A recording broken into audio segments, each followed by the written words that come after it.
Yes, brothers and sisters, lovers, haters, boys and girls, vibrations of the mind of the one true God. How is everybody this afternoon? Love and light to everybody as usual.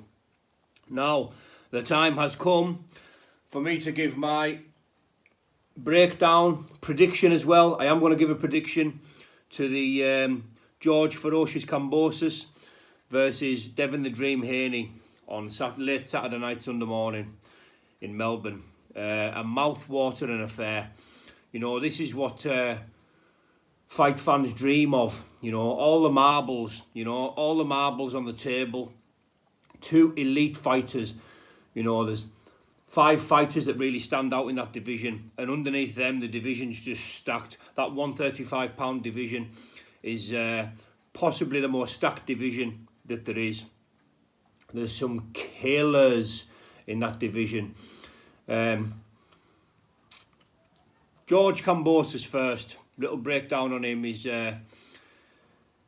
well, he burst onto the scene, didn't he, like an atom bomb.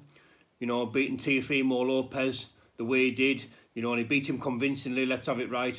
I had him a round up. Some people might have had it neck and neck going into the championship rounds, but I had Kambosos a round up. I thought he needs to win these championship rounds after they'd scored a knockdown apiece.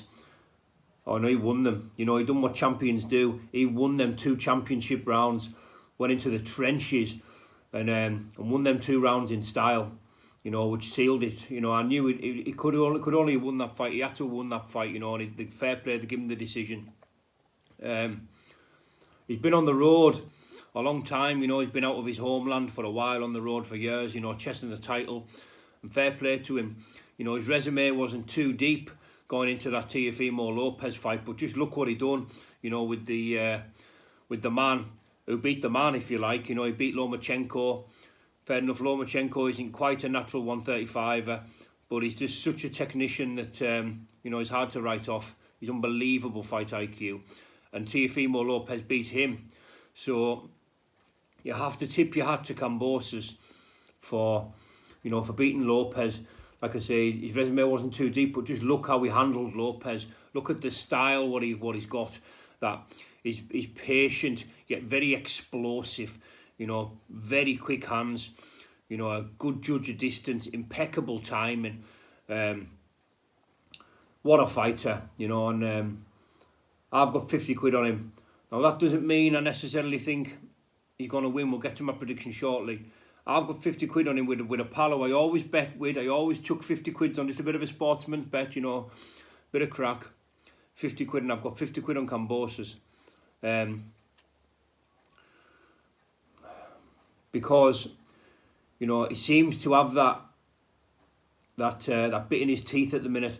And like the old timers, you know, a lot of the old, you know, coaches and old people from yesteryear, they'll say, you know, when you win the title, you get 30% better.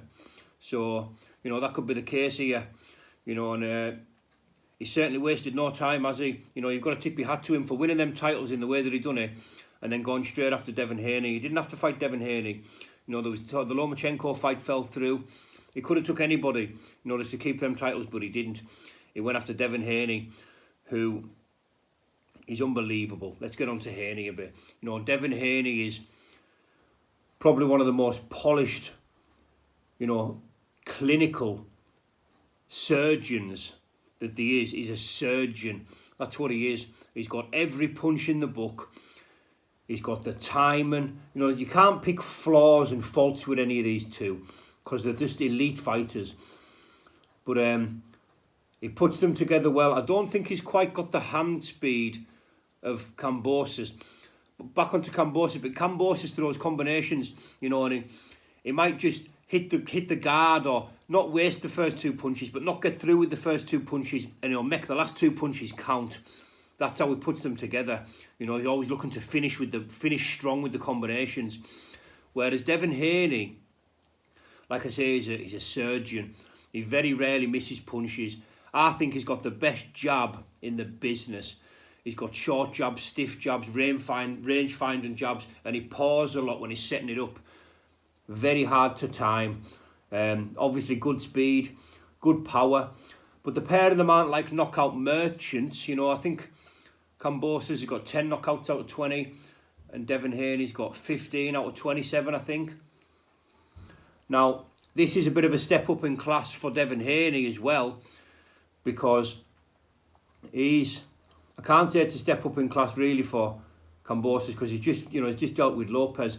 But Haney, I think the best person he's fought before that, in my opinion, was Jorge Linares, who I loved. I loved Linares in his day. And let's have it right, Linares, even though he got beat by a landslide on points, he did hurt Haney twice in that fight. One with a lead uppercut, and another time with a short right hand in the midst of a combination, right on the bell of the 10th round. Unfortunately for Haney, that was the end of the round, because he didn't have to wobble back to his corner, if anyone's seen it. But he come out, like champions do, and he adjusted. He got a little bit careless, you could see he was bagging the rounds up, and he got a bit careless, and he got caught, and he paid the price for getting reckless, and just taking his eye off the ball a little bit. But he readjusted, and he got the job done. Now, Jojo Diaz seemed to hurt him a bit as well, but you can't really say either one's got the deeper resume, really, because Kambosos' resume looked shallow till he got to Lopez, but Lopez is a better fighter than anybody that that Haney's ever faced. So this is a step up in class for Haney, if you like, because this is by far the best fighter he's ever fought. Now, I don't think it's going to be fireworks. It's going to be a very technical affair, like a chess match. They're both that good, they're both that quick. Reflexes, fight IQ through the roof on the pair of them. They have got different styles. Styles make fights. So we'll see how it goes. I'm going to have to... See, it's just so hard to pick. This fight is so hard to pick a winner. I've put 50 quid on Kambosos, but that doesn't mean I thought he was going to win. I would like a Kambosos to win. I'd like him to win, but I'm going to have to sway towards Haney, because we're on about the four kings in that division, and I always thought Haney was the best in that division. Until Kambosos come along, because he seemed to come out of nowhere. Nobody gave him a chance in that fight, and Kambosos is a slight underdog in this fight going in. He's not the betting favourite, which I think he probably should be, given the fact he took the Haney fight, he made it happen. It's on home soil.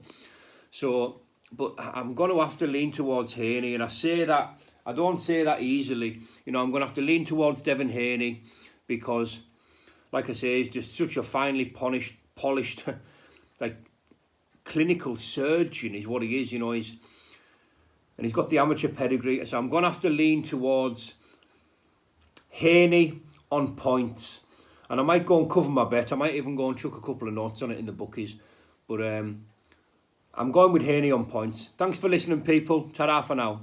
Have a nice night.